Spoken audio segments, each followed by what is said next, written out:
Good morning, sir. I'm the reporter of Chapter 15, Rizal Second Junior in Paris and the Universal Exposition of 1889.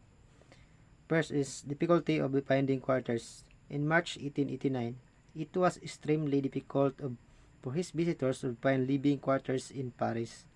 To the great disgust of Rizal, the cost of living spiraled high because the French landlords, taking advantage of this great demand of living quarters, raised in the rates of their room.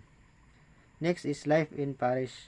Although life in Paris, we give with sparkling movement and joyous social parties.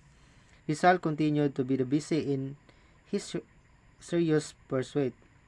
In his living quarters, writing letters to his family and friends, the gymnasium for his daily physical exercises, and visiting his friends. So life in Paris is romantic and existing, but it is also expensive. Daily amenities and housing carry of heavy price tag in France's most popular city. So, as continued, Rizal and Paris Exposition of 1889, like an ordinary Filipino tourist in foreign land, Rizal was fascinated by the Universal Exposition of Paris, which opened on May 6, 1889. Rizal and his friends attended of the opening ceremonies and saw the cutting of the ribbon by President Sade Carnot of their French Republic. So next is Kidlat Club. On March 1989, the same day with the arrive in parts from London, Rizal organization is into society called Kidlat Club. The Kidlat Club was purely social society of a temporary nature. It was founded by Rizal simply to bring together the young Filipino in the French capital so that they could enjoy the city during the duration of the Universal Exposition. So Kidlat Club, today we have a form of Kidlat Club. Kidlat is in Tagalog means lightning. And for the same reasons, this club will last only during the exposition. We have thought of it and form it in 1 hour.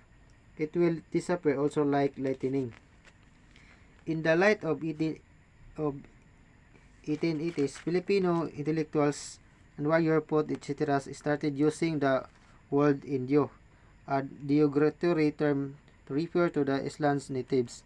As the badge of the honor and the source of the pride, they eventually formed of the society that fought for reforms and more rights for their country means and called themselves Los Indios Bravos, the brave natives. So Indios Bravos Rizal was enchanted by the dignified and proud bearing of the American Indians. Let us the proud of the name Indio and make our Spanish enemies reverse their conception of their term. This was born of the New Society for Filipino Patriots in Paris in Indios Bravos Brave Indian. So next is RDIM Society or or Redemption de los Malayos. Another society founded of Rizal in the Paris during the Universal Exposition of 1889 was the mysterious society of RDIM. According to Dr.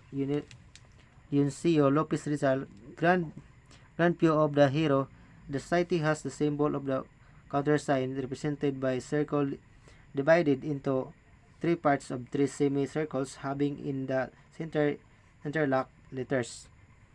I and B meaning Indios Bravos, and the letters of RDIM placed outside and upper, lower left and right sides of the circle. The letters RDIM and believed to the initials of the society's secret theme Redemption dels Malayos, Redemption of the Malays. So next is annotated edition Morgan published. Rizal's outstanding achievement in Paris was the publications in 1890 of his annotated edition of Morgas Successos, which he wrote in the British Museum. In this prologue, Momentris commended results for his fine historical scholarship. However, he frankly ensured Rizal for two things which revealed Rizal's errors.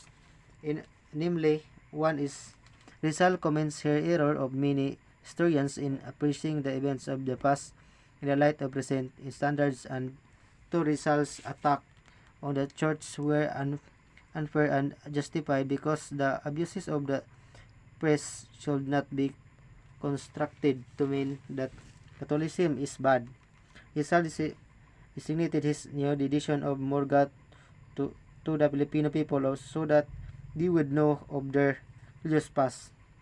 So next is comment on Morga's publication of date.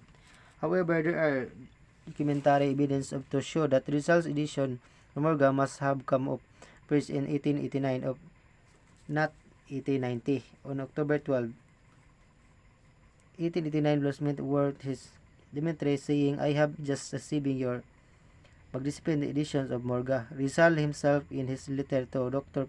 Polumero, who was from Paris, December 28, 1889, stated, "Today I sent only 5 first copies of Morga. Later will send some more." From Barcelona of Mangabo, Fox wrote to Rizal on December 31, 1889, saying, "I received the book, Sucesos. Many thanks. I have read only Blometrate Prologue. Truly excellent. Please send me immediately about the copies that I can send the Philippines by the first of Rizal sent the book before 1890. So next is Rizal of historians. Rizal received studies in the British Museum, London, and in the Biblioteco National Paris enriched his historical knowledge. His knowledge of the foreign language enabled Rizal to read historical documents and books into the languages which they were originally written.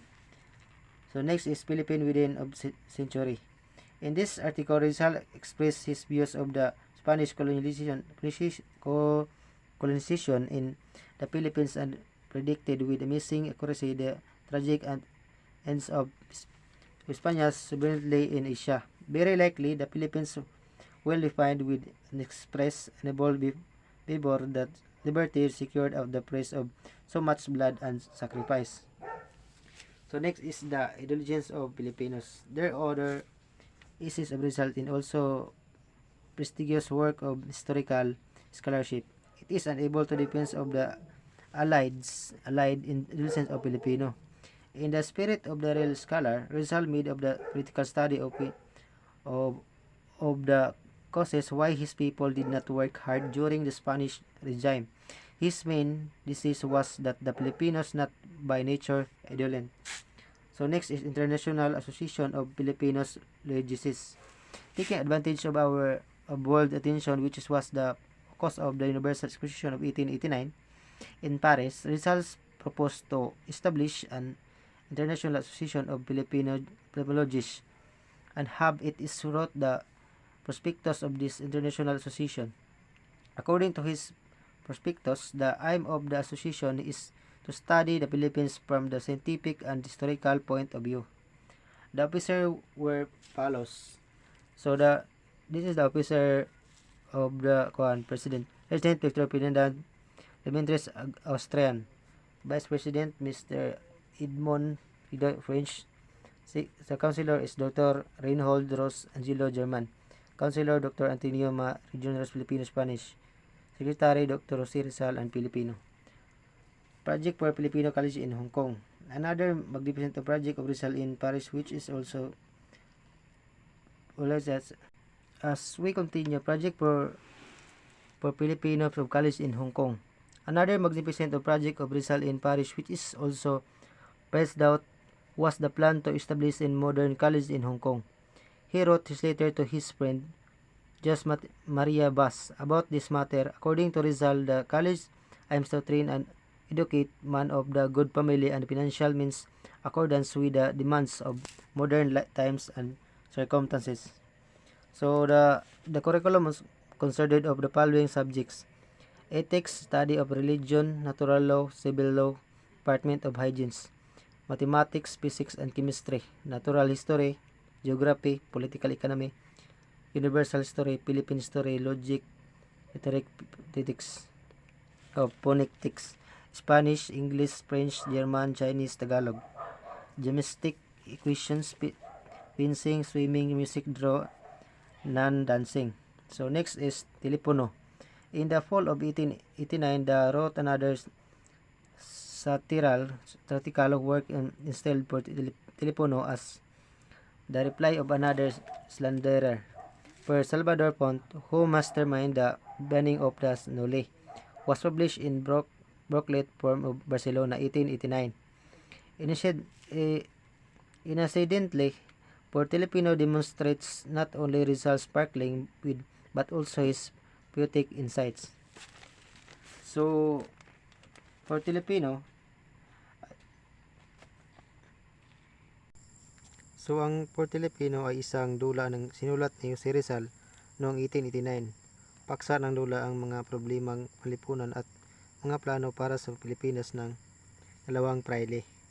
Ang nilimbag ang dula bilang sagot sa isang prailing si Ferdinand Salvador Pont matapos ang kanyang utos na ipagbawal ang Noli Me Tangere noong 1889.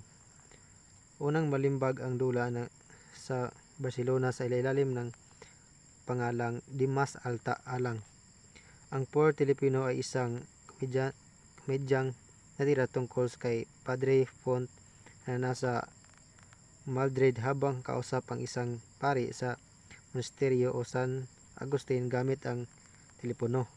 Puno ng simbolismo ang dula kung saan inilarawan ang namumuhay ng mga praile at kung paano sila nagpasalamat sa mga donasyon sa mga ilustrado. So, Christmas in parks is next. Shortly after the New Year, Rizal made a brief visit of the London. Biographers do not know the purpose of this visit in may be due to reasons. One is to check up the shredded edition of Morgan's Narcissus with original copy in British Museum, and the second is to see destroyed Barket for the last time. So that's all for my report, chapter 15. Thank you for listening and God bless.